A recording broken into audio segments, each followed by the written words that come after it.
Okay, great. It's that person's stuff now, which is good.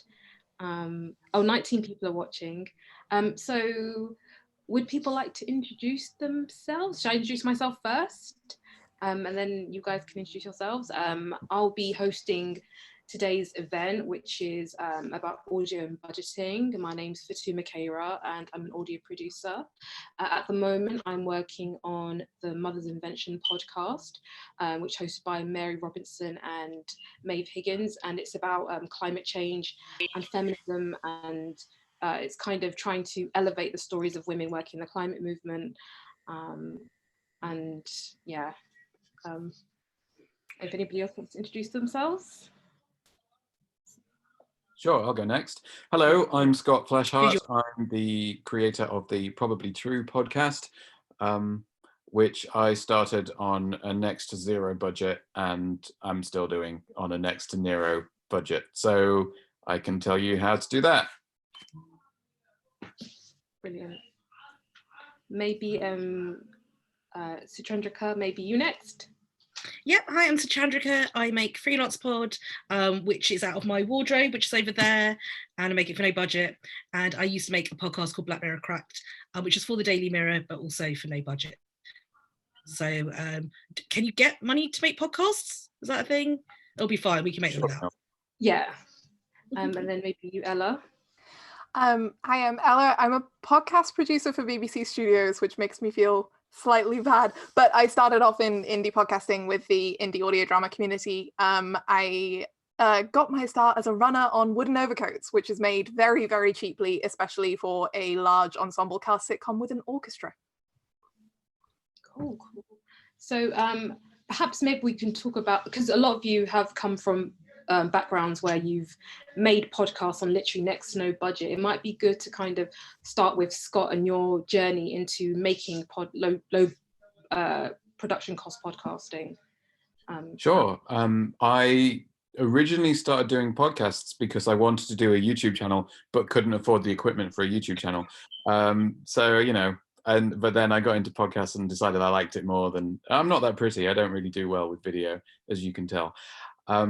I did the usual thing of Googling best microphone on a budget, and just like most other people, for some reason I was recommended a Blue Yeti, which I used and struggled with for 2 years, because I don't know who it is who does SEO for Yeti, but it's Voodoo. I don't know why they keep coming up, because it's not that good a microphone, but it's the one everyone ends up with. Yeah, so that was, for the first couple of years, that was my only expenditure, was a Blue Yeti microphone for about, I think it was about £75 or something like that. Maybe still more. Quite a lot of money.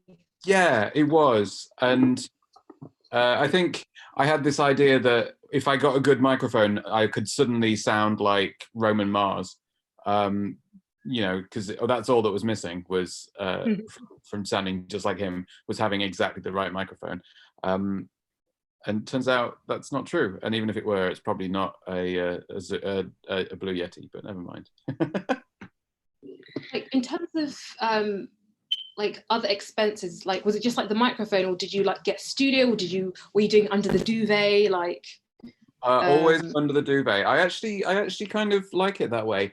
I found the best thing to do for me starting out was to record. I recorded in my living room, just with on the table with the microphone and everything, listened back and thought, Gods, that's awful.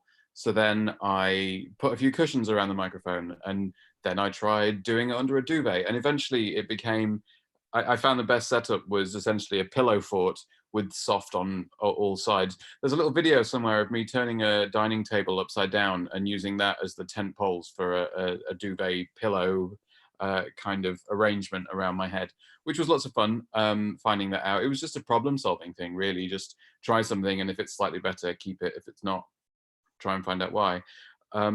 Now I have a very small kind of, just about big enough to stick my head in, corner of my bedroom covered in the egg box sound dampening stuff, which, considering how cheap it is to buy, I should have done years ago. But you know, it's one of those things where you don't want to spend too much until you're making money with your podcast, which it's quite possible you never will. So, you know, and the joy of it, the thing I found is as well, that if you're making good content, the sound you can get forgiven for slightly bad audio quality if what you're talking about and the way that you're telling it is interesting.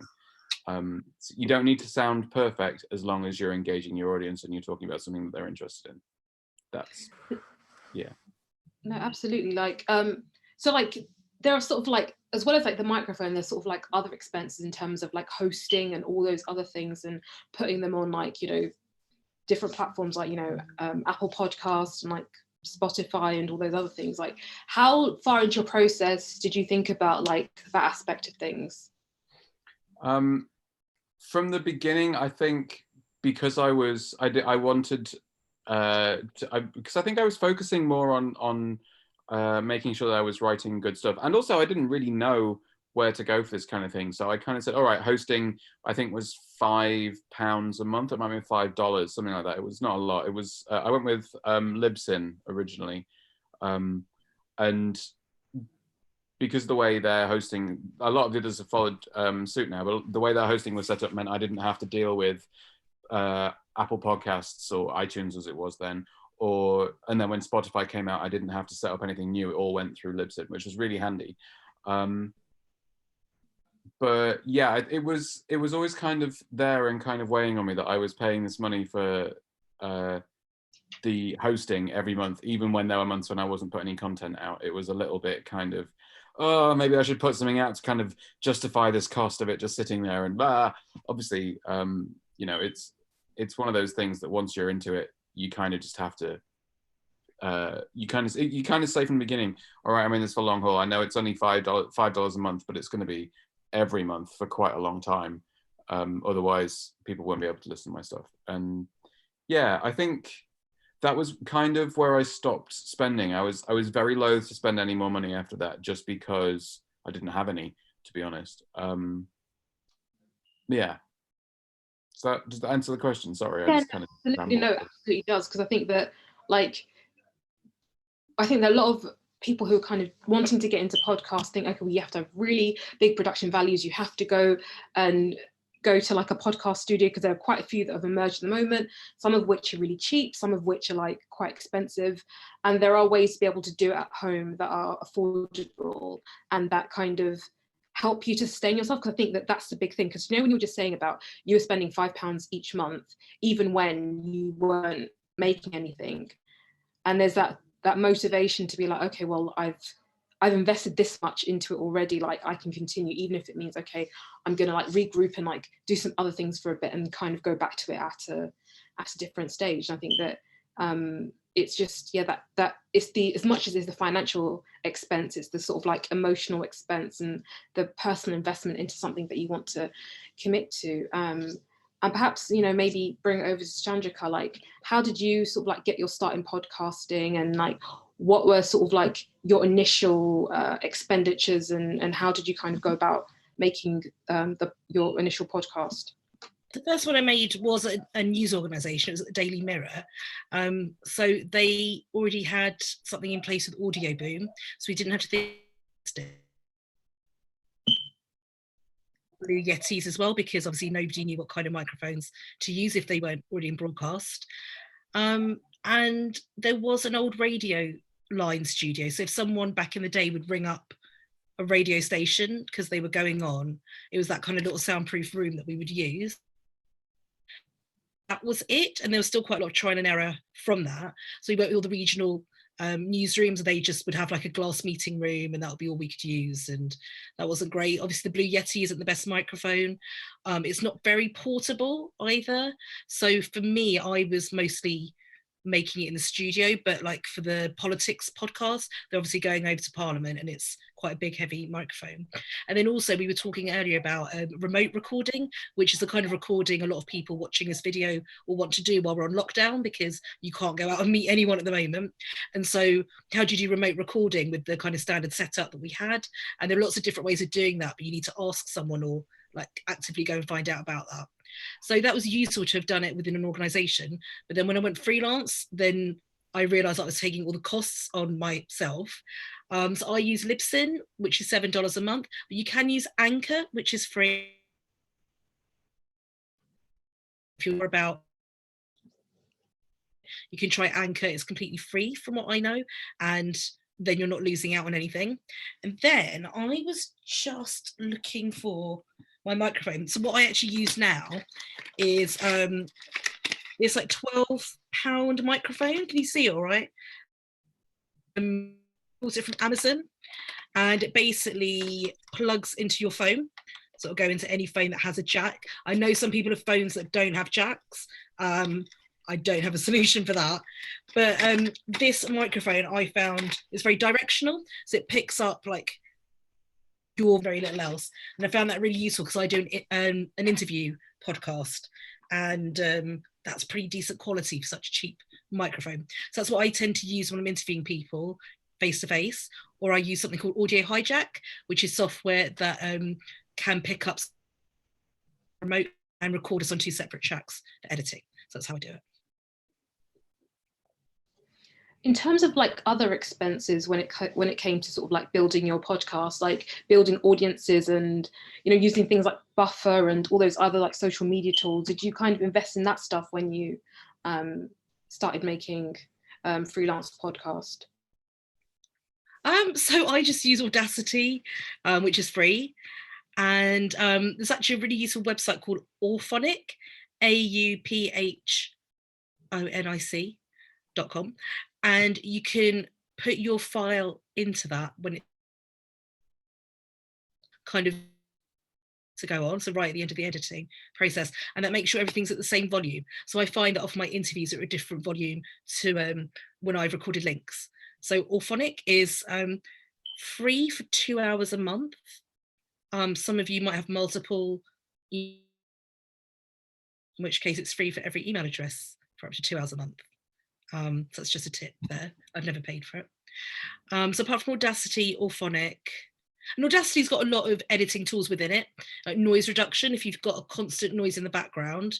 So I think the fire alarm, my flat is making a noise because the battery might be low, it's making a beeping noise every few minutes. You can take that out with Audacity. You can amplify if you need to. There's lots of things you can do with it. So I've never used any other editing tools since I've gone freelance. Yeah, that's pretty much all I use. Free stuff mainly. So I'm on a bit of a budget myself.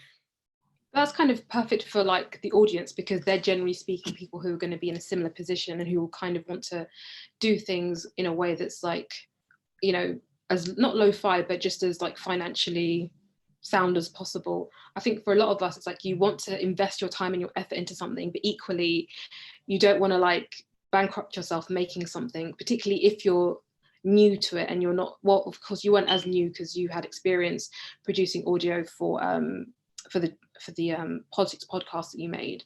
But like, yeah, as I said, like it's just that thing of you want to sort of like make sure that you're not investing too much. Like how useful, or just another question, how useful was YouTube for you, like in terms of learning how to make things and working out like what tools to buy and what programs to use? So me personally, or everyone? So I think I'm unusual in that I haven't really used YouTube tutorials. I think that's because I learned how to edit when I was at the Daily Mirror. And then it's a bit like handwriting. So beyond learning the alphabet, you then go off and writing. So everyone edits in their own way. So I'd say if you can sit behind someone and watch them edit a couple of sessions in a row, that's really helpful. If not, a YouTube tutorial is exactly the same.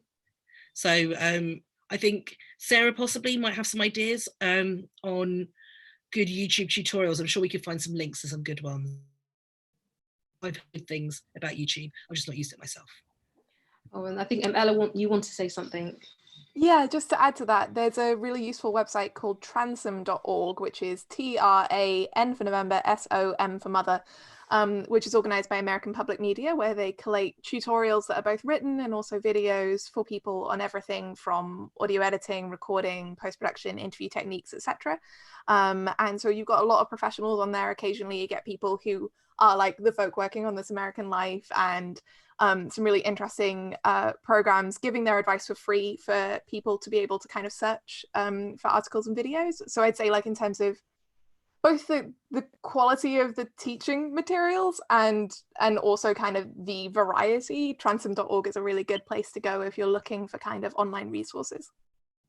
And that kind of, yeah, that's for me is really useful because I've used the Transome website. It's a resource that I think is really useful as well. Sarah just says that Mike Russell's YouTube channel is really good, and that's something that I use. Again, it's he's got like loads and loads of tutorials, and they're all very like well structured. Yeah, I was going to say maybe Ella, it might be good for you to kind of talk about your work and your experience in sort of like low budget podcast making. Okay, so I mean, there are quite a lot of, so my background is mostly in audio drama, and there are quite a lot of different ways to make an audio drama. You can make one that is essentially an audiobook, so you just have one person recording themselves reading a long piece of text, and that is the simplest and cheapest way to make an audio drama. Or you can go down the Wooden Overcoats route and have a large ensemble cast with guest actors who are famous and orchestras, which is an expensive way to make an audio drama. So I'd say that kind of like the big thing from my perspective, and I think it kind of resonates with what Scott and Suchandrika were saying, is like working within your creative limitations and turning kind of like problems into virtues. So for example, with Probably True, I can see how being able to record under your duvet and just having like privacy whilst you're recording would enhance the quality of your recording and your tone and your comfort. And similarly, there's one of the most famous examples in audio drama is that Lauren Shippen, who made a show called The Bright Sessions, which is very successful and has gone on to work with people like Kelly Marie Tran and also for Marvel. She started out with a premise of a show where there's a therapist giving therapy to basically the X-Men. And the really clever thing about that premise was that what the therapist is doing is recording herself. And so all Lauren had to do was record on her phone with a metronome in the background, and that's it.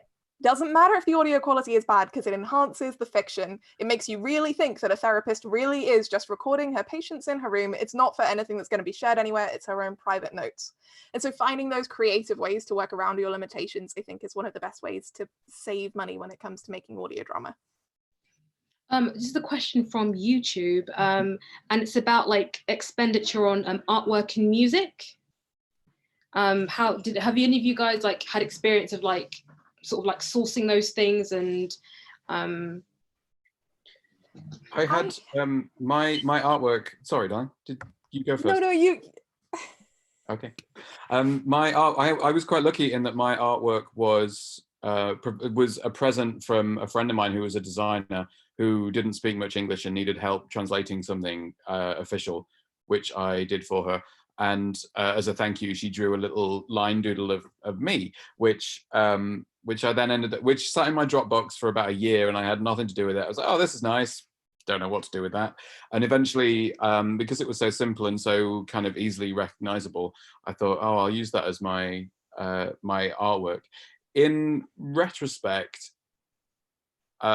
maybe I should have used something that at a glance tells you a little bit more about what my podcast is. Maybe it would have been better to be a drawing of a knob rather than my head. You can make your own jokes about how they're the same thing if you want. So, pardon? Please carry on. But so yeah, I was lucky enough to have that lying around. And then for the music, I spent a while digging around in the royalty-free music libraries. Incompetech, which is like incompetent, but TECH on the end instead of TENT, is really good for royalty-free music and stuff. And all you have to do is credit the guy in your I do it in, it's in the bottom of every show notes, and it's on the website and everywhere else you can find my feed, which is really fun. And occasionally I get random people telling me that they've heard it on something else. The best one was it's on some porn somewhere apparently, which was actually quite on brand for a podcast on sex and relationships. Are you on brand? Yeah, I know, right? So yeah, there's a porn somewhere of some student trying to get a better grade from his teacher with the same music I use as my theme tune in the background. So let us thank Kevin MacLeod for his services to both podcasting and apparently pornography. I mean, in my experience, yeah, like obviously Kevin MacLeod and Incompetech are almost a meme, I feel, in the podcast world at this point because it's so commonly used. But there are quite a lot of composers that I know of who offer some of their work up royalty free, partly because they want it to be used, they want to share it, they want it in exchange for, you know, you crediting them and mentioning their services. With audio drama specifically, there are a lot of producers who are really excited about audio drama, who are willing to like kind of come to an arrangement. It's obviously good to pay those people, but if you give them a token fee, a lot of them, if you approach them politely and ask for something reasonable, they might be willing to share it, either something they've composed already or something that they might even make for you. You never know. And with graphics, I think, again, in audio drama, I'm sure this must be true of the rest of the podcast world, but I would like to know what Suchandrika thinks. Like, in audio drama, there are a lot of fan artists. And so there are a lot of people who are part of the podcast fan community who like multiple audio dramas, who really like making fan art of the shows already. And so there are quite a lot of people who are kind of like students who don't rely on their art as their main source of income, who are willing to kind of work for like discounted rates or kind of do like a one-off like piece of art. If you contact them, again, politely with a reasonable request and don't give them 5,000 notes. I think like as a producer who has worked a lot for free, a big part of asking anyone to do something for free is that you have to have the understanding that it's not going to be super quick. And also you're not going to have as much creative control as you would have if you were paying them. And you have to kind of enact that respect and that courtesy. And Chandrika, like, what's your experience in terms of like artwork and music for your podcast?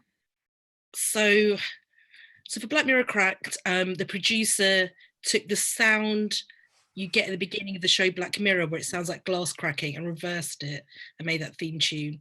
And someone from the picture desk made the artwork. So we're in a creative workplace. Ask around. It happened that the person who made the Black Mirror Cracked logo was a huge fan of the show, so he did a really lovely job, and he was really happy to be. So you'd be surprised by the people around you who's creative and you don't necessarily know about that. And then for freelance, but I was really lucky that my friend who's a graphic designer made the logo for me, so it's a cartoon version of my face. And the music is from the YouTube free library.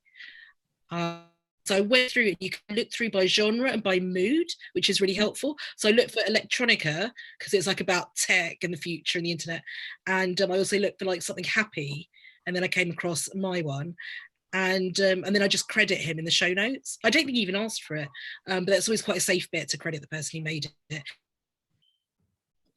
And they donate those tunes to the free library. So I found it quite a good place to get music. And another question from YouTube about reaching out to potential guests for your podcast, like specifically when you're on a low budget, like do you pay your guests? Like what's your way of being able to engage with them and to get them on board? I found the best thing to do is just email, just reach out to as many different people as you can, on the understanding that people will get back to you, but they might not do it quickly, and it won't always be a yes. So lots of people is a good idea because, you know, you're playing the numbers game. But I've never had anyone ask for a fee to be on even like quite high profile guests have never said, oh, what's the fee or anything like that. They've either said yes or no. And that's really great. There's a couple of times where because it's been content that's been commissioned by someone else that I've done, I've been able to, as I'm reaching out, I've been able to say there is a fee for this. I can offer you X amount, or if you want, we can donate it to charity if you don't need it. Which is a great position to be in. But for almost all of the work, in fact, for all of the work I've done on Probably True, it's all been people doing it for free or because they want to. Which is great, and it's really nice to have that. Occasionally you do get someone who is a little bit either has never listened to your podcast or is just a little bit flippant about the whole thing, and sometimes you do have to make the kind of creative decision to just get through the recording and then never use it, which is a shame, but you have to kind of balance the great doing this for free, it's a favor, with the please do it the way I want it. And I've found it best to kind of, you lay out all the guidelines, you kind at the beginning, like in the emails beforehand, lay out all your guidelines, say, hey, this is what we do, this is how we do it, here's a few examples of good ones that I already have, I'd love you to be involved. And then when you come to record it, you can usually tell while you're recording whether or not it's going to be any good. And sometimes you just have to nod and smile and get through it and then lose the file or something. But that's very rare. Most people are very happy to be involved for free because, you know, it's great. And it's also, and you can if it helps, offer, and they have a podcast or something, offer to be a guest on their thing as well. You know, it's always reciprocity is a wonderful thing. Amazing. Maybe Ella next.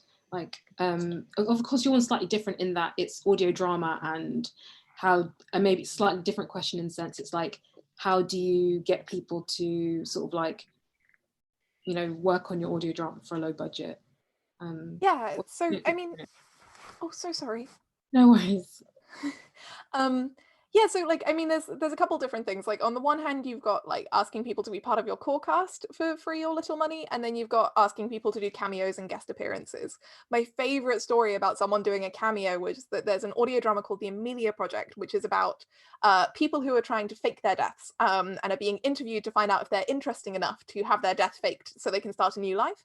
And the people who were doing that really wanted a voice actor called Julia Morizawa to play a kind of crucial role as the answer phone at the beginning of each episode. And so they sent her like a typed letter with it on a typewriter being like, you know, you've been invited to the Amelia Project, like come fake your death, and like stamped confidential, and posted it from Paris to America, like to ask her to just record this one little bit of audio, which she thought was lovely and agreed to do, and is now the voice of like the Amelia Project voicemail. And so I think sometimes when it comes to guests and cameos, it's about, certainly in drama, just putting in a bit of effort, presenting it as something that's going to be fun. I think that kind of is similar to what Scott was saying, like just saying, you know, this can be enjoyable, here's a very clear list of what we're asking you to do, here are our terms, it's okay if you can't do it quickly, etc. We'll offer some advice, here's some examples if you have any.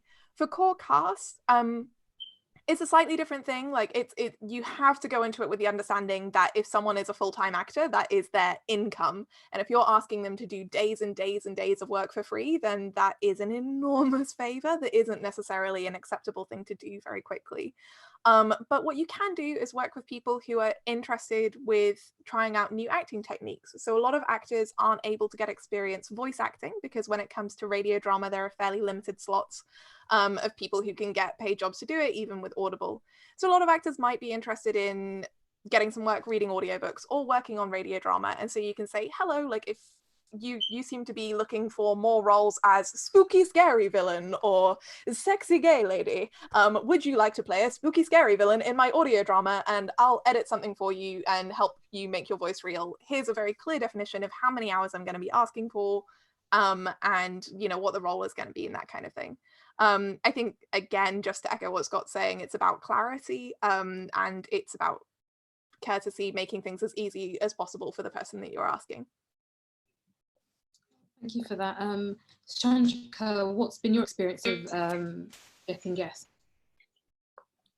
The found with Black Mirror that because the actors, and we tended to go to actors to turn up on the podcast because they had such a good time on the show, they tend to be really keen and really up for doing it. So one example is I do like every episode obviously as a new cast, and I got a response back from a manager in LA, and they said, oh yeah, he's really keen to do it. And I was like, yeah, okay, wow, that seems really weird. And I looked him up again, and he's Kurt Russell and Goldie Hawn's son. And I was like, why was he so keen to be on it?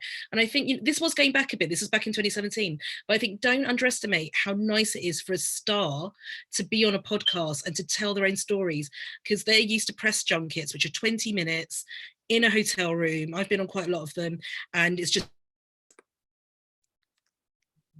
watching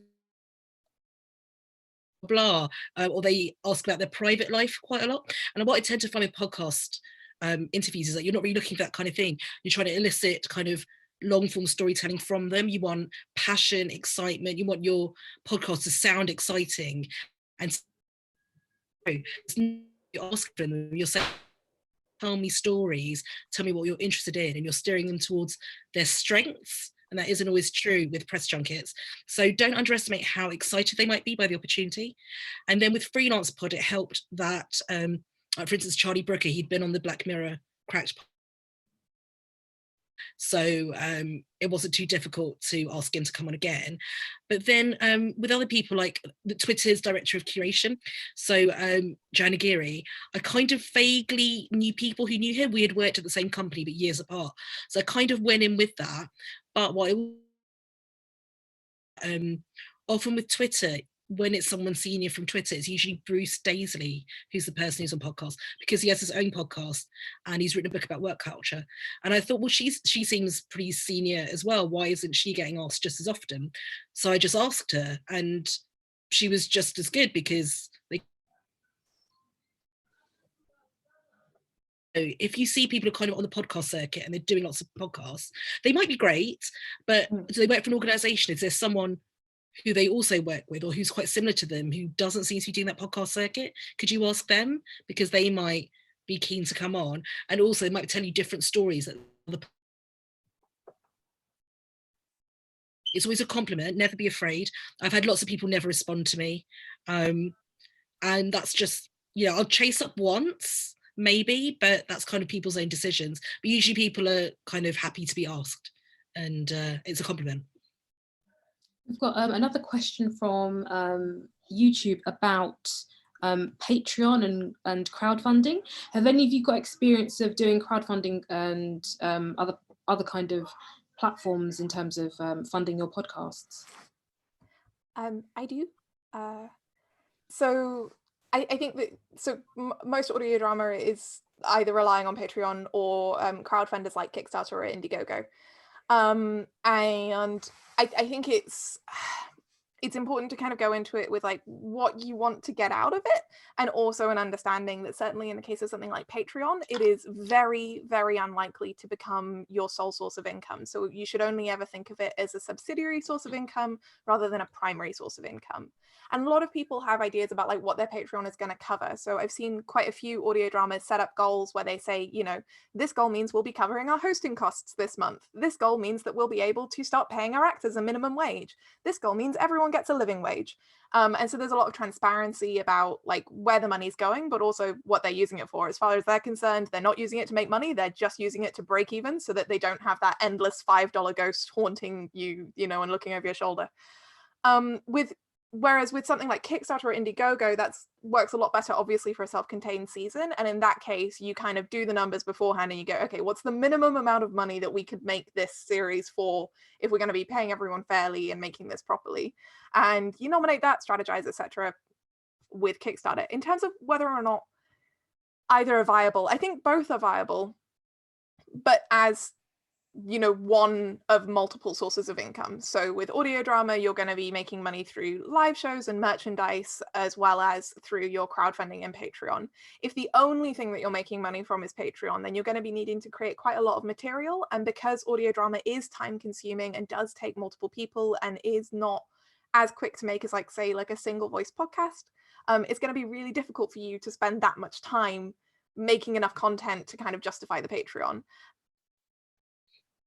Sorry, Scott, you looked like you were going to say something. No, Zoom just reset on me.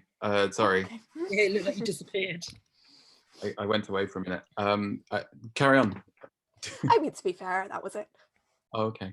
I too have a Patreon, but I would definitely echo what you were saying about it is not in any way the main source of income for anything. I was very excited when I set mine up because I have some very keen listeners, and I was like, oh great, everyone will be chipping in and helping things out, and the reality is that people either can't or have other priorities that mean that you get shunted down the list, which is a shame, but it's entirely understandable. I think it's a lot to ask people to go from essentially receiving your podcast for free to then paying for it when they can still get it for free if they want to. It's a voluntary donation, and it's great when people do, but yeah, you definitely shouldn't expect it. Actually, it did just make me think, I don't know about you guys, Suchandrika and Scott, but I think it's also a really good argument for making sure that there is additionally a way for people to give you money as a one-off, because there are a lot of people who are a little bit intimidated by the idea of like committing $5 a month to Patreon, but will give you $50 once. And so I know that there's a couple of like audio dramas which have done really well with setting up PayPal accounts for themselves and just getting to the end of a series and being like, hey, we've got a PayPal. This cost us a lot of money to make. If you want to give us some money and you really enjoyed the series and you've got some spare, we'd appreciate it as a one-off like donation, as well as like things like your merchandise, which obviously is going to take away the cost of production, and stuff like your live shows, which again is going to, you subtracting the cost of like sorting out your theatre and your actors. So kind of allowing people to make the choice. There's also Ko-fi is really popular with like both podcast critics I see and audio drama creators, because again, it's just a one-off contribution. If you've got someone who doesn't feel comfortable with that, even $1 a month, but they're like, oh yeah, but I can give you $3 once, I'm okay with that, I can do that. Then just giving people options on how they spend their money can often really encourage them to support you a bit more. Definitely. And I think as well, not being shy about asking for money is the thing. I've had a lot of people between seasons, I've had a few people go, hey, I really love your show, when's the next series coming out? And it took me a long time to be okay with saying, oh, it'll be in a month or two. If you want to subscribe, you can give me some money and that'll help. Because you know, and it's always great to kind of say, oh great, I'm glad you like my work. It is work. If you want to support me, you can offer me a little, you can help. Because it's that kind of, like you say, like I have a PayPal link for my podcast too, but unless you actually tell people where it is, no one's gonna like search it out and get it. And even though it's in the, I think as well, you have to kind of not just put it in your end of show blurb, because a lot of people they skip to the next one as soon as you get to the end of an episode. I've had people say, oh, you never mention your Patreon, and I'm like, it's in every episode, you just don't listen to the bit at the end. So yeah, make sure you're mentioning it up at the front or somewhere in the middle or something like that. Don't be shy essentially about saying, if you would like, it would be great, here is the link, kind of thing. I was wondering about like, haven't you got experience in terms of commercial, making commercial podcasting and that kind of budget? Because someone asked a question about that. If anyone wants to kind of sort of like answer that question. Not yet, working on it. Yeah, okay, well, hopefully. I do. So obviously, because I work for the BBC as a podcast producer, I also actually made an audio drama for Lewisham Council. Fun fact. That was enjoyable. It's all about the history of Deptford. Love Deptford. I went to uni near there. Yeah, and the history is fascinating. If you ever want to take a walking tour whilst listening to an audio drama, Evelyn's Roots is where it's at. It's all about that. Anyway. So in terms of budgets for commercial shows, it really depends on what commercial body you're talking about and what the content is, obviously. So if you're looking at a 20 to 25 minute scripted drama, then you're going to be thinking about a budget of sort of £5,000 to £10,000 per episode, sometimes even more. I know that there are some big American productions that have gone as high as, for a total series, like $250,000 US. But at that point, you're just adding money, and the money is going away on things like talent and what are essentially unnecessary expenses, not the talent. But when you have non-fiction podcasts, I think it's going to start around sort of £2,000 to £4,000, go up to kind of like £8,000 to £10,000. It really depends on what the show is, though. You know, if you're traveling, then that's going to be an additional X expense. If you are, I don't know, getting composers to compose a piece of music for every episode because it's a series about how you make music, then that's going to be a substantial additional expense. And different companies are going to be able to cover those costs differently.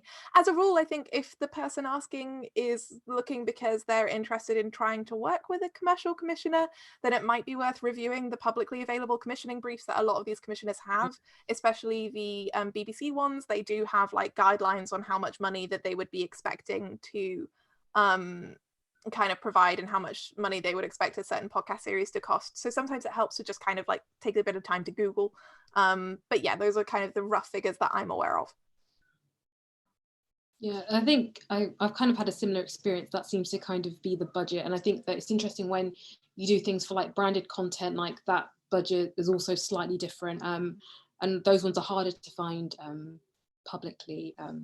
But yeah, there's another question here. So like if you're recording with, looking to record 3 people in a room together and have a capacity to record a call, or what equipment would you invest in if you want to like talk to multiple people?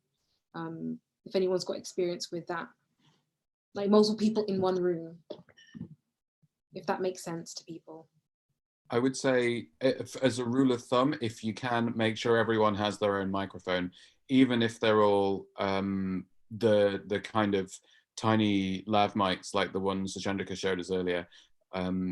Just because if you have one microphone in the middle of the room, you get a lot of noise, a lot of echo, and a lot of stuff you don't need in there. And it also makes it a lot easier to. It's weird because it's more complicated the more tracks you have, but it also means you can make cleaner audio because you have a dedicated track to each person, as opposed to fighting with different people. I think, yeah, but then that's just off the top of my head. I'm sure these guys are more pro than me, so I'll hand over at that point, I think. Just doing a live demo there. So I'm not sure I understand the questions. There's 3 people in the room and a phone call as well.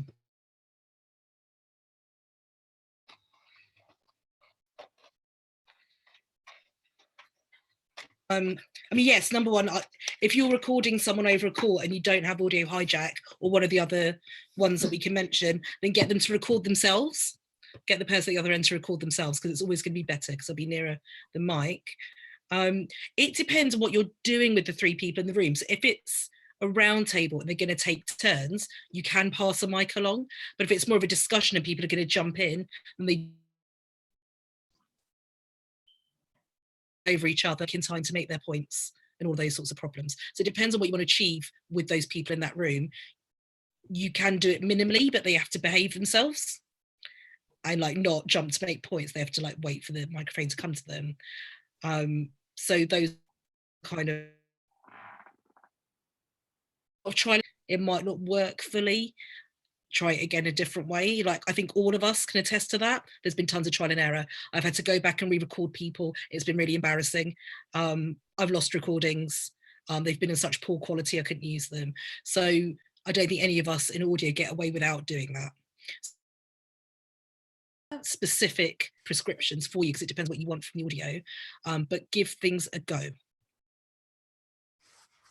Sorry, Suchandrika. There was a pause in the video.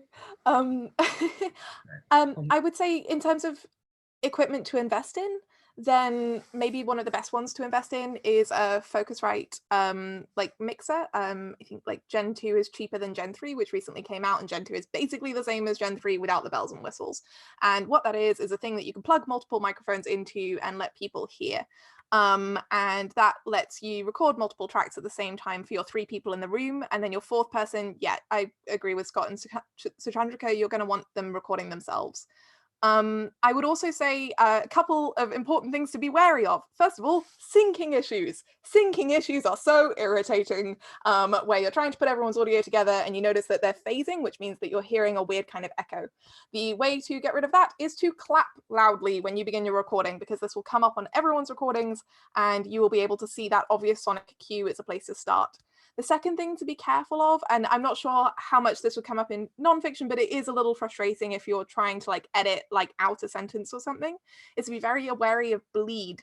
So that's when one person's microphone is picking up another person's voice, and so they're coming across on both microphones. That means that if you cut out this person because you want to get rid of an embarrassing thing they said, then you can still hear them on this microphone. So the ways that you address that are A, with space. So every single time, I do not fully understand the physics of this, but my understanding is that every like foot of space is kind of like lots of sound dispersing, and then it goes further, like kind of like a cube of sound. So the further away they are from each other, the better. And if you can let them all hear the recording by putting it through a mixer and then stick some blankets over their heads, even better. The way obviously you deal with that in studios is you have like quite expensive directional microphones, but you're not going to be doing that if you're doing it at home. So just generally being aware of space, making sure you sync your sound, using a Focusrite. If you do invest in something, I would say invest in that, and using some good directional microphones, as both Scott and Suchandrika have said, I would say is the best way to go. Okay, there's a question here, and I think maybe Suchandrika might be the best person to answer it. Are there any UK audio drama / fiction podcasts from POC, bar George the Poet, that you can point us to, because they're struggling to find one? Well, I think Ella can also answer this, and Scott might be able to as well, but I've put in our chat that I'm working on developing one. I cannot be the only person. The main character will be a POC, it won't be me. But yes, it's very early days.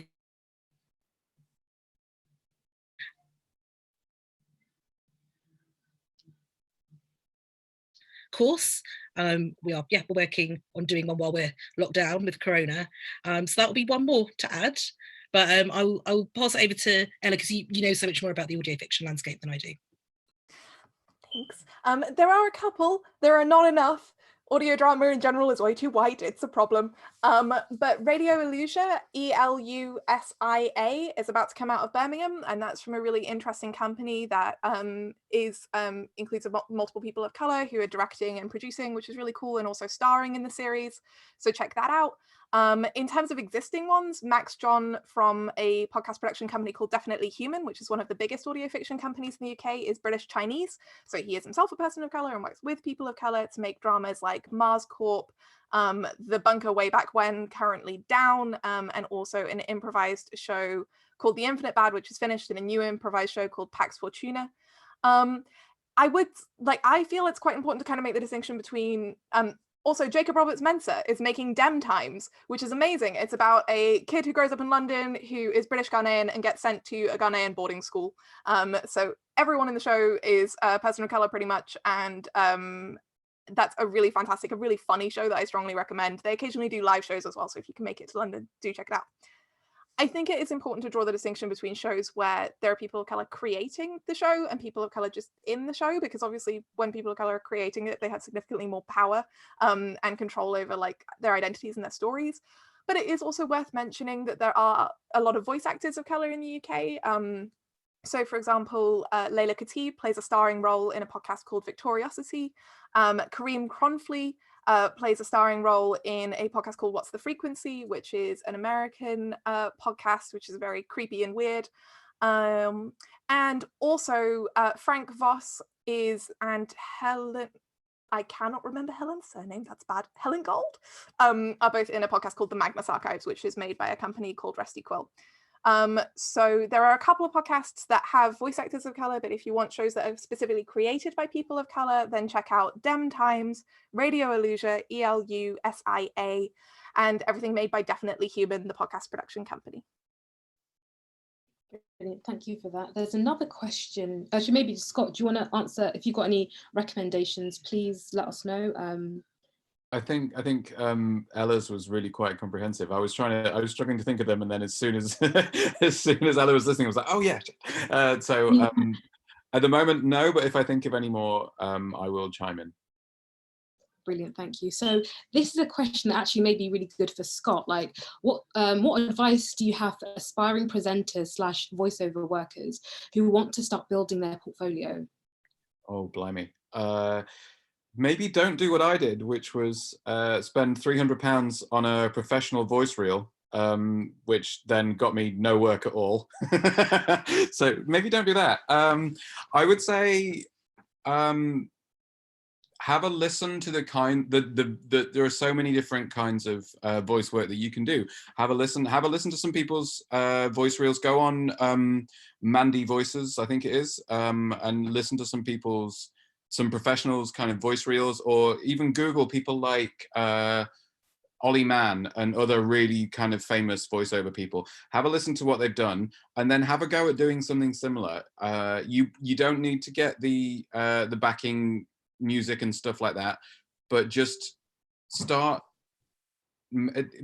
I think you have to lose the feeling that you're making a fool of yourself. That's the first thing that needs to go, and actually just kind of jump right in and go, all right, if I'm going to do DFS ad, what would that sound like? And then you have to kind of practice and write yourself a little script saying, this weekend at the DFS sale, get yourself a 3-piece suite for next to no money, and that kind of thing. And then once you've done one, do another one that's in a very different kind of tone of voice. So you might want to do one around something a little bit kind of like the kind of, this isn't just a chocolate pudding.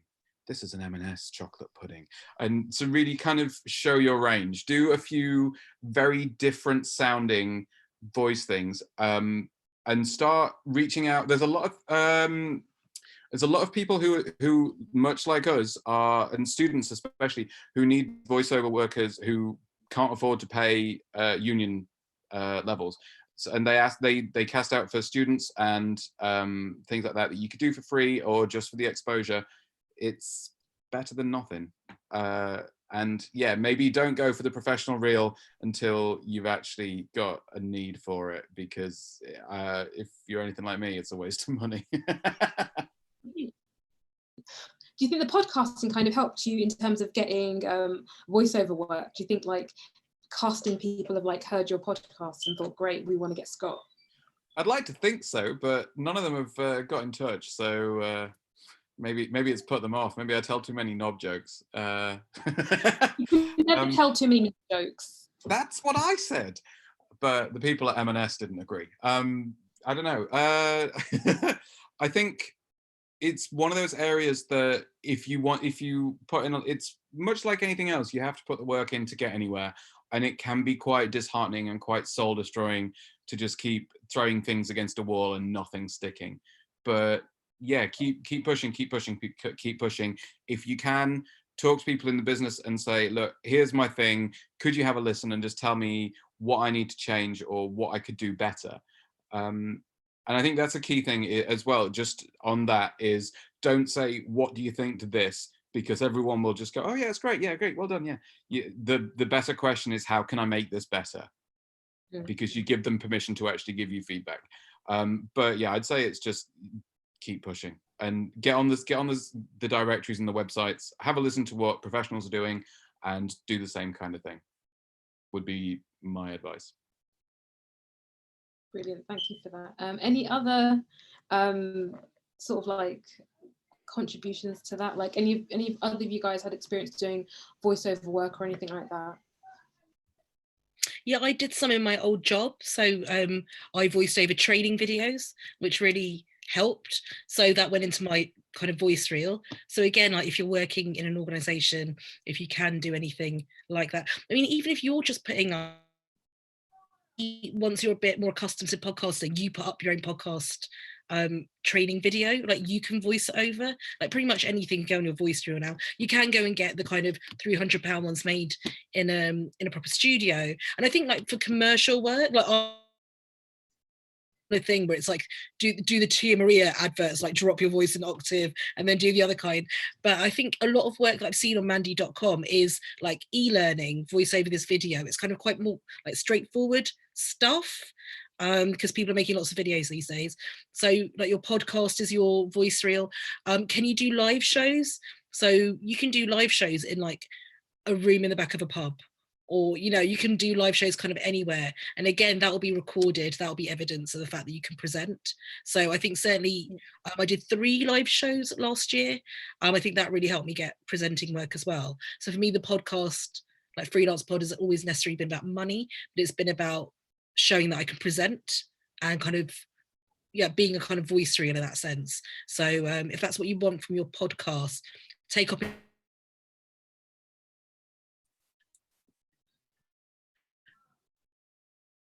opportunities to like voice over really simple things that you can put together yourself and put it out there. Yeah, and I would add, I think don't underestimate the value of good direction. Even if you can't get someone who is themselves a director, just getting a friend to be in the room with you and say, okay, like that was good, but the way you said tomato was really weird. Just having someone to provide a second opinion is really helpful if you're recording your own voice reel. And also, like we kind of alluded to it, but thinking about range.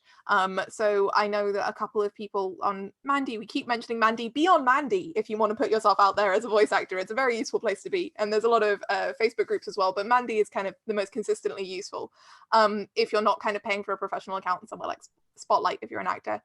But it's thinking about range. So people on Mandy often have 2 voice reels, which is one for kind of non-fiction, so that's your adverts and your educational content and things like that, and one for fiction, which is obviously your drama and things like comedy. And that just means that if you've got someone who is looking to hire a voiceover artist to read some educational materials, then they can find you doing what they want. And instead of them listening to you make a bunch of bad jokes and thinking, this is never going to help the 16-year-old studying for their biology GCSE.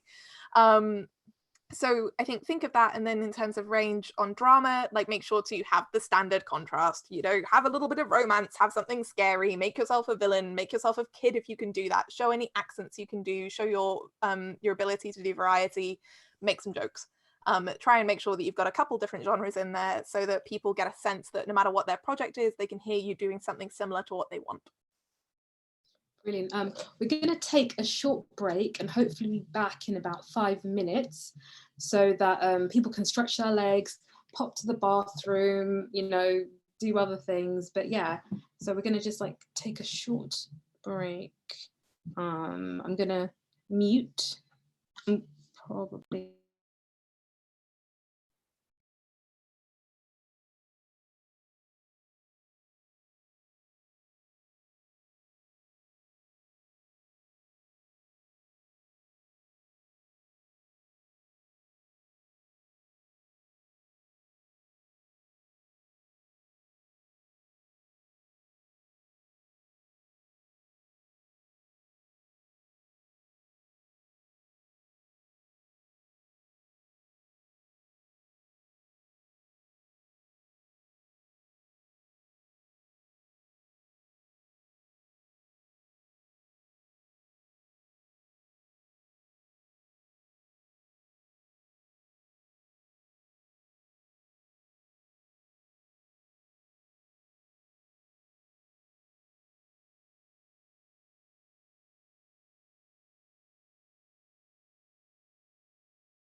You're adorable, Ella.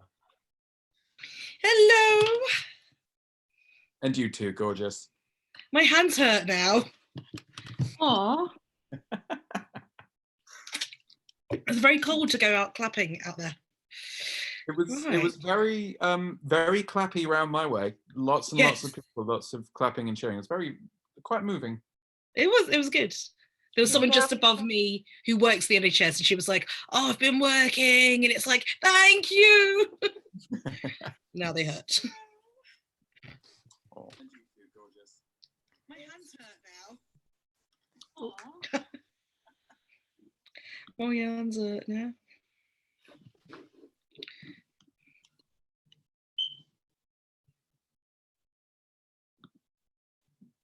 There are fireworks around my way, which was really nice. Aw. That's nice.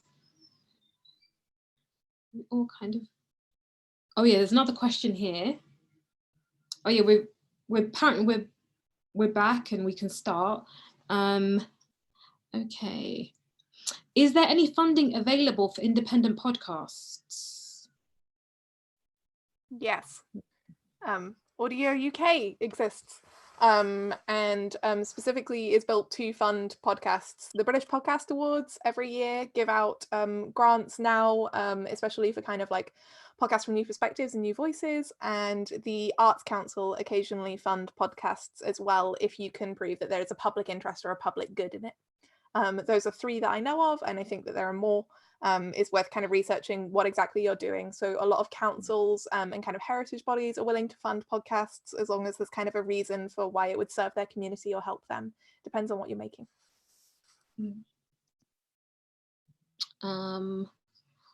Yeah. Okay, so another question. What's the strangest unique podcast they've heard of? Or worked or didn't work about it. Oh yeah, sorry. What's a strange podcast you worked on, or like what's a strange podcast you know about, or if those questions work for you guys?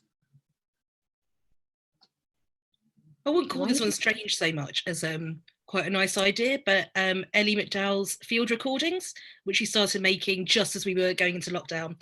So she's got people, anyone who's taken a sound recording in a field or somewhere out in nature, they send it over to her. And she's had some audio from Rome when it was locked down about a week ago, and people were like, bit like just now with the clap for the NHS, people were singing and kind of, you know, making noise to show the defiant against coronavirus, which is really nice. And she's got people, you know, who've taken audio in Australia and all these different places. So I think at the moment during lockdown, it's a nice way of feeling like you're traveling or you're somewhere else apart from the flat you've been stuck in for 2 weeks. So that's quite a nice idea. And also the crowdsourcing element of it is quite interesting. And I think that's something any podcast could take from it, which is, can your listeners leave you voicemails or voice notes? Can their voices be heard in your podcast? It's something I've not done yet and I should do more of, because I think it really helps listeners feel engaged and like you're really listening to them as well, because it should be a two-way process more than radio is.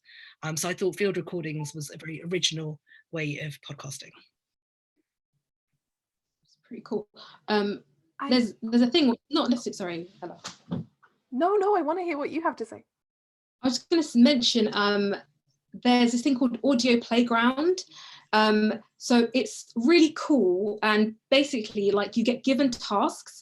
This is really good if you're someone who's starting out like as a podcast maker, or if you just want to listen to kind of really interesting concepts. So like you do an exercise where like the woman Sarah will give you, if you sign up to her mailing list, she'll fire off a question at you, and then she'll like give you a task like, oh, go to like a familiar place and like record. Of course not, we can't do that now, but like I'm sure there's kind of more, you know, quarantine relevant ways of making things, but yeah, you can like practice your skills at like doing audio field recording, and then you can listen to other people's tasks and what they've made. So it's not necessarily a podcast, but like conceptually it's really interesting, and it's always good to hear what other people have made, especially like if you're new to it.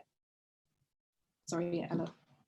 No. I mean, I agree. I second it. I think the audio playground is really cool. I think it's also a fun way to keep your skills sharp if you're a producer, especially if you kind of like have pauses between producing things instead of a continuous production schedule. Like, I agree. I am now going to lower the tone by talking about the strangest podcasts that I've heard of, because I've got two and they're really good. So it's hard to know which one to start with. I'm going to start with The Fall of the House of Sunshine. So The Fall of the House of Sunshine is a podcast musical about a cult of dentists who are trying their best to eradicate a cult of puppets from the world, whilst also fending off a cult of clowns. Every single episode is... Yep. Every episode is fully scored, sung. It is a musical. They sing about a children's television host who was murdered on screen by a time traveler whilst he was trying to indoctrinate children into brushing their teeth, but the dentite way. It has a toothed Jesus called the Tooth. It's pretty wild. They're trying to take down the fuzz. So that one is completely wacky. In terms of what worked or didn't work about it, what works about it is it's so original, and the music is genuinely fantastic. It's really well made, and they've got a really good and witty sense of like engaging with kind of musical culture in history. What doesn't work about it sometimes is that occasionally it a little bit loses the plot. They have a couple of like mini episodes in particular, and I have no idea what was going on. In general, there's a kind of weird logic to it, but sometimes it just...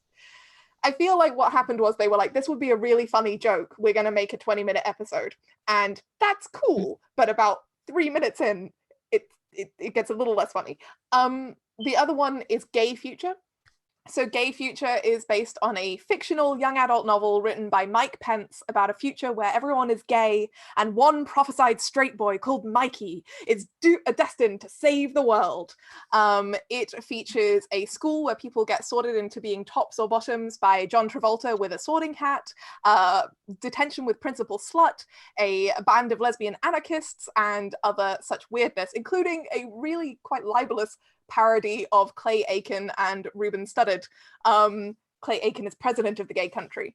What works about that is it's wild satire, and it is made by queer people, so it's not insensitive, it's just really funny. For me, occasionally, sometimes the humor, it goes from surreal into outright disgusting, and I'm always a little bit like, I don't know how I'm in for this. I like, it's not my jam. Especially just generally, I'm not a fan of squelching noises. But yeah, those are the weirdest shows I know. The Fall of the House of Sunshine and Gay Future. Okay. Great recommendations. I'm actually going to listen to those because I'm here for like some cool content, because literally it's quarantine time and I can't leave my house, same as everybody else. So like those will be really great recommendations. Okay, so some other questions I've got for people. If you had £50 to make a podcast, what would you do with the budget?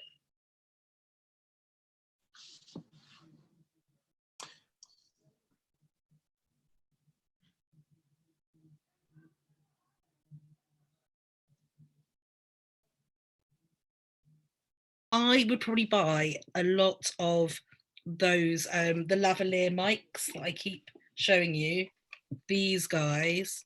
So £50, you could get 4 of these. And I'm gonna have to stop borrowing phones at this point or stealing them. But that you can get 8 people recorded then. So that's a lot of people if you're in the room with them. So I'd probably buy a ton of these.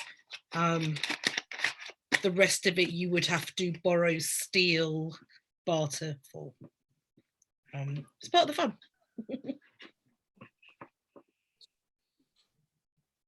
Cool. Scott, like if you had 50 quid, what would you do? I think, excuse me, I'd probably go down a similar route to Suchandrika, but because when I think about my podcast, it was just me for a long time. So depends on the format. If you're interviewing people, then yeah, get some cheap mics. For me, I would get a secondhand, I'd Google some good microphones, look for ones that are on a budget, and then see if you can find one that's secondhand, so it's even cheaper. And get one of those. Maybe look into a Zoom recording unit as well, like a H. What we're now, we're on H6 now. I'm sure there are H3 and 4s available on eBay or something that would hopefully be inside your budget. because those are very, very useful when it comes to recording. Yeah, I'd say probably, I think, yeah, once you've got an okay microphone, you're already kind of on the way. But that said, like I said earlier, it's really what you're recording that's more important. So if you do end up, I mean, phones have pretty good microphones in them already. Like there's a lot of researchers and a lot of work on making a phone record as good audio as possible. You can do voice notes, and if you're in the right kind of, in a treated area, or at least, you know, under your duvet, it's good enough for what you need to do. It's not studio quality, but it's still good enough for a podcast. So yeah, I think I would warn against using it for something like Instagram adverts or any kind of paid social media posts, things like that, because in my experience, they've not really worked well. You're better off with word of mouth and getting your guests to talk about it if you have guests. But that's just me. Ella, what would you do with 50 quid? So I'm going to be the annoying person who slightly avoids the question. I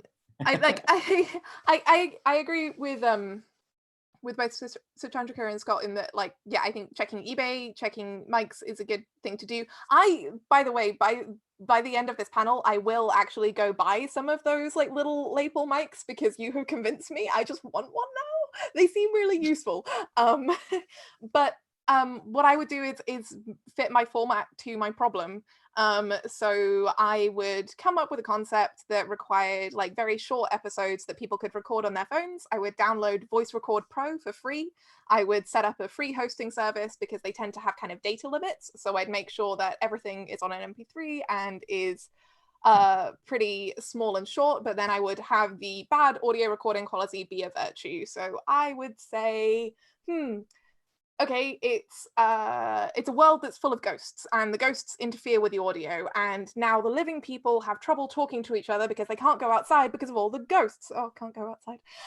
They can't go outside because of all the ghosts, and the ghosts interfere with their audio. So they're sending each other these little letters, and they can only do so much with their data and their time. And it's passing on this chain that turns into a mystery over, I don't know, 40 episodes that are each 2 minutes long, where we start to realize, oh, maybe they're trying to trick the ghosts, or maybe there's a ghost listening in. And it doesn't matter that the audio is slightly poor quality or that the episodes are super short, because that works with the premise. This is my way of avoiding the question, but that is what I would do. That's actually, Brian, is it Brian and Roger? Is a really good series that is, the conceit of it is that it's two guys leaving voicemails for each other, essentially on each other's answer machines. They never speak directly to one another. It's the wanky word is asynchronous, meaning you don't need to record it all in one go. You could record one dude's bits one day and the other dude's bits another day, or entirely months apart, and it wouldn't matter. And because it's voicemail, it's literally just someone talking into their phone. You don't need great audio to tell a good story. Absolutely. And I do want to add, actually, one of the cutest versions of this that I've ever seen was a podcast called Interference, which is about a girl who hosts a podcast where she tells people how to run Dungeons and Dragons games, right? And she thinks they're fictional. It's a non-fiction podcast. And her audio starts getting interfered with by a lady orc and who lives in a Dungeons and Dragons world, and they fall in love over their audio clashing and picking up each other's messages. And so the audio distorts, and it's like a long distance romance, and it's super cute, and I recommend it.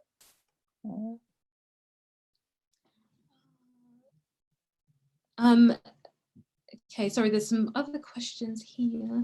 Interesting.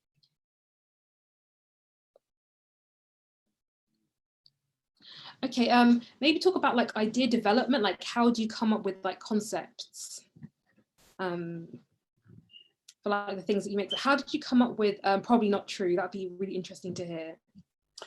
Oh, blimey.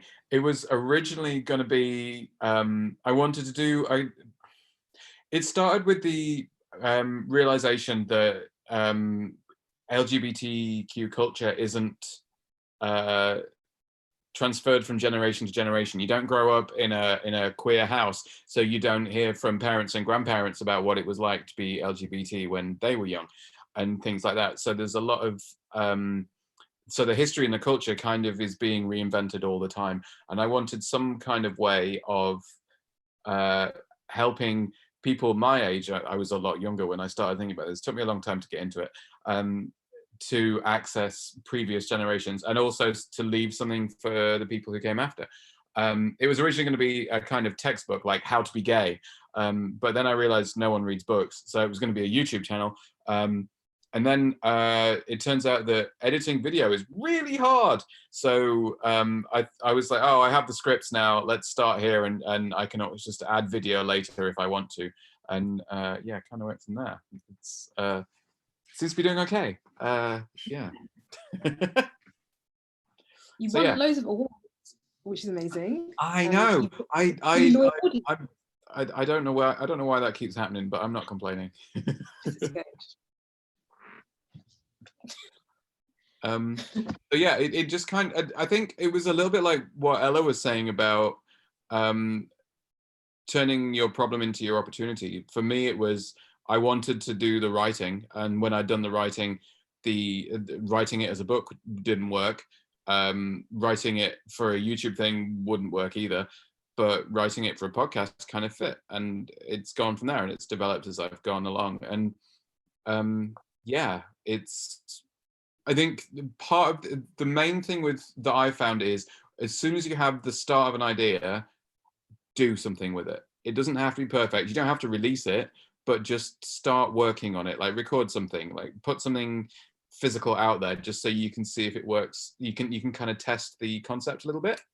And as you start to do that, it will develop, and your brain will start to look at it in a different way, that you can then kind of think, all right, how would this work as a series, and how would this work as an individual episode? Which bits would I need? Blah, blah, blah, blah, blah. And I found that as a good way to go, to actually start doing something. Thank you. Ella and Chandrika, like, what are your sort of like thoughts on development, or your development process in making podcasts? You wanna go for it, Suchandrika? Okay. Oh, so with Black Mirror Cracked, we were making about a show that's already out there. So that is something to consider, because there's a fan base already. And with that podcast, because I was making it within a news organization, I thought it important to try and get good numbers for it. I'm not saying that's the only reason to make a podcast, to just make money or just to get big listener figures, but if that's something you have to do with it, something you need to do, that it's worth thinking, is there already an audience for it? And I knew with Black Mirror that there was, and I knew that I'd have access to interview people as well. So that was kind of a no-brainer. With Freelance Pod, see, the name doesn't really describe what it's about anymore. So when I went freelance, I thought maybe I'll speak to people and ask them questions about being freelance, and I'll learn from them what it's like. But what I found out really quickly, and you might find this out with your concept, is that if you ask people what it's like to be freelance, you might be finding this out on lockdown. People say it's really lonely, and I'm stuck at home, and I don't have any money, and my invoice is never paid. You're like, oh, that's a downer. And all of that can be true, but it's not the only reason we go freelance. So I thought, right, I need to think of a way of getting the really good stories out of people. Like, why do we do these jobs if they're so difficult? Because people are passionate, because they're excited, because in an internet age, there's lots of new ways of telling stories. Like, this is why we're doing a panel right now, because podcasting is pretty new. So how do I get those stories out of them? How do I get them sounding? So people need to sound excited as well, because you can hear them. And if they're kind of sounding like, oh no, my invoice not paid, like, it's a huge downer. And so I thought, right, let's make it about how the internet has changed creativity. And this is kind of what we're talking about right now. You can stretch that theme to fit anything. On the other hand, it is quite good to go niche. So I've gone very broad with my theme, and I can sort of get anyone on it. I don't, I've got lots of choice in terms of who I can get on it, but it's harder for the listener to know exactly what they're going to get. So I'd say if you do what I've done, you might not be going for the massive numbers and that sort of thing. It depends who you can get on. But on the other hand, it's quite a flexible theme, and it's meant I've spoken to people from like a graffiti artist to podcasters and journalists and people like that. And the episode before last, I spoke to someone who wrote an essay about her mum's death very soon afterwards, and that struck me as a very interesting way of approaching grieving. So I've been able to kind of cover a lot of ground with that theme, but it might be that isn't what works for you. And I did make a mistake to begin with, that I thought the podcast should be about freelancing, and actually that didn't really work. So again, I think I mentioned this earlier, I must make a lot of mistakes, because making mistakes is actually really good. It shows you're taking creative risks. You only learn through sort of a bit of trial and error. I really liked Ella's point about look at what equipment you had. So once I left the Daily Mirror, I had to look at what equipment I had, and it was the 12-pound lapel mic and very little else. I didn't have an organization around me anymore. So I just really think, right, this is going to be an interview podcast. How am I going to make this work? How am I going to do this? How am I going to speak to people who aren't present? I've still got Audio Hijack, I can use that. So actually having parameters in your creativity can improve it sometimes, but also like, don't be afraid to make a mistake. I told everyone I was making this podcast called Freelance Pod, and now it's not really about freelancing, but the world hasn't ended. It's fine. It's about something slightly different now. I have a little to add. Yeah, go on. Sorry. No, it's me interrupting and being a terrible host. Still getting used to the live streaming. Apologies to everyone. I would like to add. I mean, I completely agree with Scott and Suchandrika. Like, I think that like everything they've said is correct. I think making mistakes and adapting and changing is good. I think like thinking about what you personally want to see in the world is an excellent way to come up with any creative idea. I also think we were talking about this before we started the stream, but like knowing your market is also quite important, especially if you're planning to make money or do it at all professionally or commercially. Oh, Scott. You have to know your market. So if you're going to come into audio drama and you're like, I've got this amazing idea where someone talks into a voice recorder about how, I don't know, there are aliens, their robot just became sentient, they've got amnesia and they're in a sci-fi situation, or they're in a small desert town where the sun is hot, the moon is bright, then people are not necessarily going to engage as much, because there's already a lot of very famous, very good podcasts out there, and you're trying to compete with something, and it shows that you didn't really care much about the medium you were entering or the audience that cares about it, which isn't a good way to make friends with anyone. So do what your industry is, where the gaps are, and then finding your niches, like Suchandrika said, is really important and a good way to develop an idea. One of my favorite pieces of advice that I ever got was from David K. Barnes of Wooden Overcoats, but also of Audible Australia now. And he said, you know, you do write something you like, show it to your friends, ask them what they like, and the stuff that you like and your friends like, that's the thing that's good. And I think that counts for podcasts as well. Like, come up with an idea of a thing that you want to do, that you care about, that you feel is missing. Ask your friends what they think of it, and if they go, oh, that's cool, but like, what if it had more of this element? Or, oh, that reminds me of a podcast I know, so how are you going to be different? Incorporate that and then go from there. Read up on it, listen to podcasts is generally quite a helpful piece of advice if you're developing an idea. And also look at other media. So in my opinion, podcasting has a lot to compete with when it comes to things like visual media, right? And publishing, like in terms of publishing, it's so difficult to compete with the eloquence and quality of ideas out there because there are so many people writing books. In visuals, it's so hard to compete with the budgets that they've got, the music, you've got some like really like gorgeous actors, and like, how are you going to compete with that with just your voice and an MP3 or your phone? I think that the way that podcasts compete is they provide something that people aren't getting elsewhere. So whether that comes to queer representation or perspectives that we don't normally hear, or things like field recordings and hearing Roman lockdown, like that's what podcasts do. Podcasts do what other media isn't doing, because they can move very quickly, because they're agile, because they're cheap, because they can be made by a much wider range of people. There isn't no barrier to entry, but there is a lower barrier to entry. There are slightly less gatekeepers in some parts of podcasting. And so it's thinking about, okay, is this idea best suited to be a podcast? What am I providing that I don't get elsewhere? And ultimately, is it fun?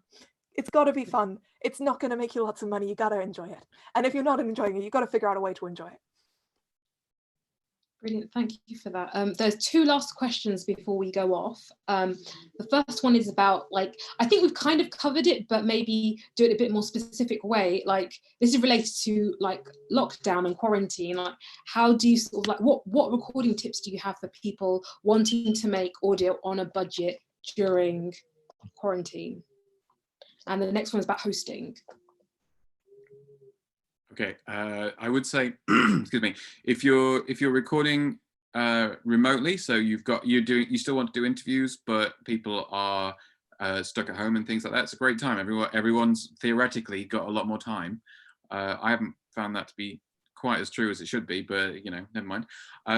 One of the best things to do, we've touched on this already, definitely, is everyone, because presumably not everyone has a high quality microphone, and you can't really post them out to people. I've seen people try that, and you can if you want, but it seems like a lot of effort and there's a lot that can go wrong. What you can do is have everyone record on their phones.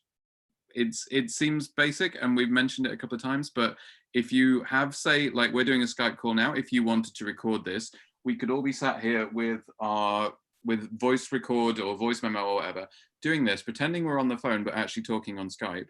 And if you put your headphones in so that the recording isn't picking up the Skype call, you've got relatively clean audio, and then you just put all 4 or 5 tracks together, and you're pretty good to go. So in fact, I think it was Sarah who taught me how to do that. So thanks, Sarah. Thanks, Sarah, who's the silent person in the background who's been orchestrating all of this.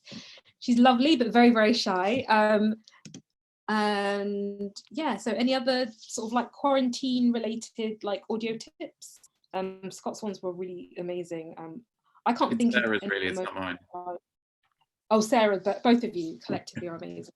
I've heard that people use Zoom to record other people. So it's quite easy to record. There's a button on the side, but then you just have to take the audio off the video, which is, you can find tools to do that online. I use something called Audio Hijack. So that's a piece of software. It costs about 40 or 50 US dollars. So about 35 pounds, 40 pounds. Depending on what the pound is doing. And basically what that will do is record the other person over Skype, FaceTime, all those kinds of programs, but record them at their laptop, and then it will record you on a separate track, and then you can put them together in Audacity, whatever editing software you use. And so that tends to be quite good quality. And also when you have problems with Skype and it goes weird, it tends to not pick that up. So I've always used Audio Hijack, and I found that really good. And my tip with that as well is to make sure Skype or FaceTime, whatever you're using, say hi on a video call if you don't know them, because that's always better for rapport, but then switch off the video and just do an audio only call, and it'll be a better quality for your podcast. It's Audio Hijack, I recommend. And I would add that, we all know Audacity. It is the free audio software of our dreams and our nightmares. But if you are going to be recording remotely, then I really would recommend Voice Record Pro, because you can choose to record WAV files, and you can also choose to your sample rate and your bit rate, which is quite important for getting like high quality audio files. And it's free, which is nice. It also wildly lets you edit the audio on your phone. So you could conceivably make the entire thing on that app, but I wouldn't recommend that because that's a bit insane. But if you're recording remotely, make sure you've got backups. So have everyone download Audacity and have them click record, so they're recording on their laptop and they're recording on their phone. And then if something goes wrong with one recording, you're okay with the other one.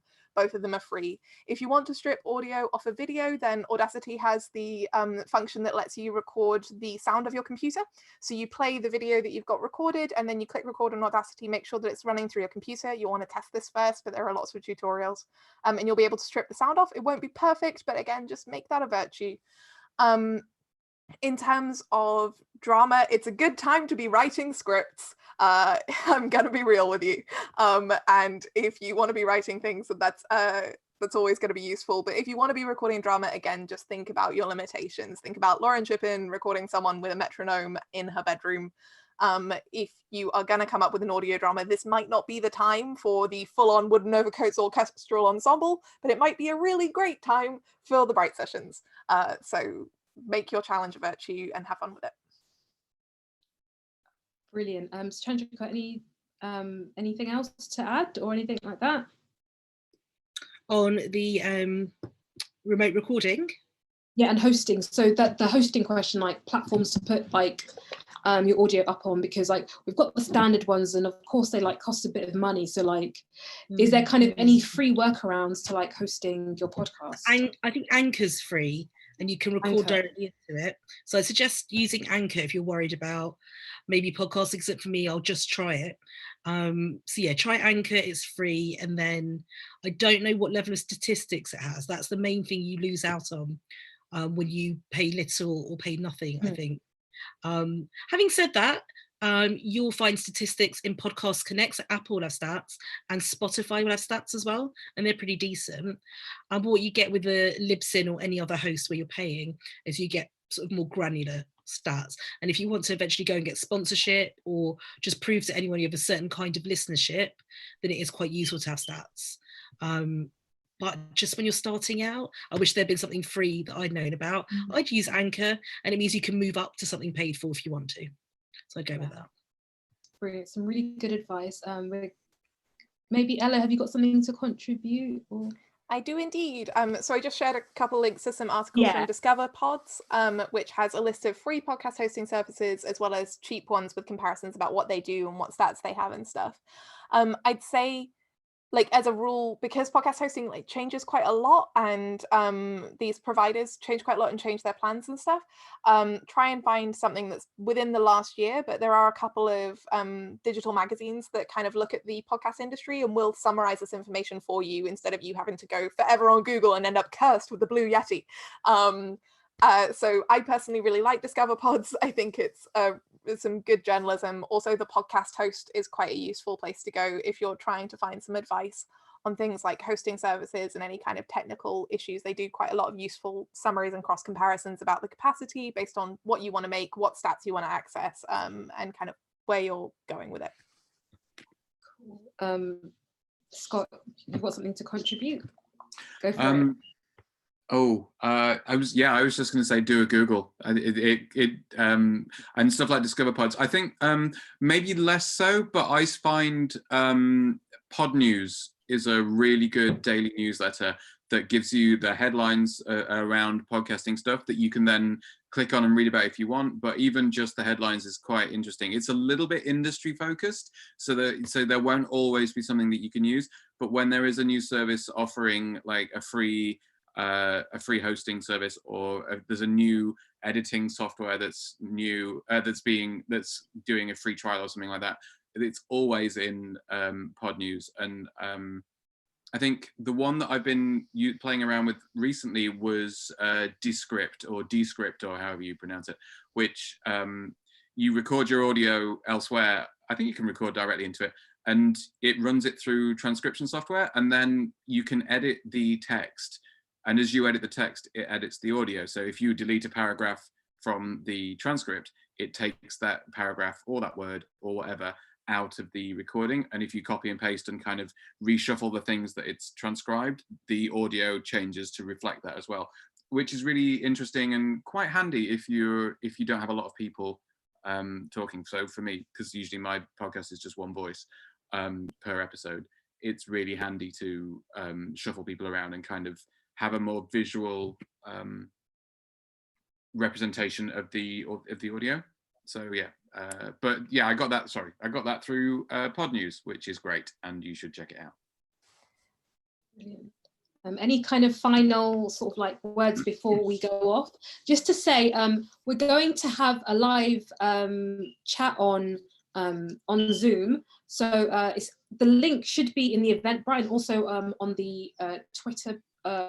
Rise and Shine Twitter page, and I'm not sure if it's in the YouTube comments, that maybe Sarah might add that in there, but the password for the sort of like after meetup Zoom chat is Rise Shine. So yeah, just put that out there so that hopefully you guys will join us afterwards. And so yeah, bring it back to you guys. What's your like sort of like final words for tonight? I just remembered, sorry, this is going back to what you said about like doing stuff in lockdown, but I just remembered I meant to say Reaper, the audio editing software, is offering a free package until the end of July so that people can edit software. It's a really powerful and useful audio editing program. They're making it free for anyone who's stuck at home. Like, And I would suggest downloading that, A, because it is so much better for your brain than Audacity, but B, because if you do ever consider investing in an audio editing software, which as a producer I would recommend eventually when you can, practicing for free on Reaper and figuring out how to edit on a program that is going to be quite similar to others is a really good opportunity to hone your production skills and maybe use something like Audio Playground, mess around with Reaper, get your head around how audio editing software works. This is a really good opportunity to practice those skills. So whilst we're in lockdown, check that out. Reaper is currently offering free licenses for 60 or 90 days, I think. Brilliant. Okay, if no one has anything else to add, we will leave you guys on YouTube and hopefully join you over on Zoom. I hope you all had a really great evening, and yeah, hopefully speak to you all soon. Bye. Tap the NHS. Yeah. Yes. Yeah. Oh, the NHS. Thanks for coming. Bye. Okay. Stop video.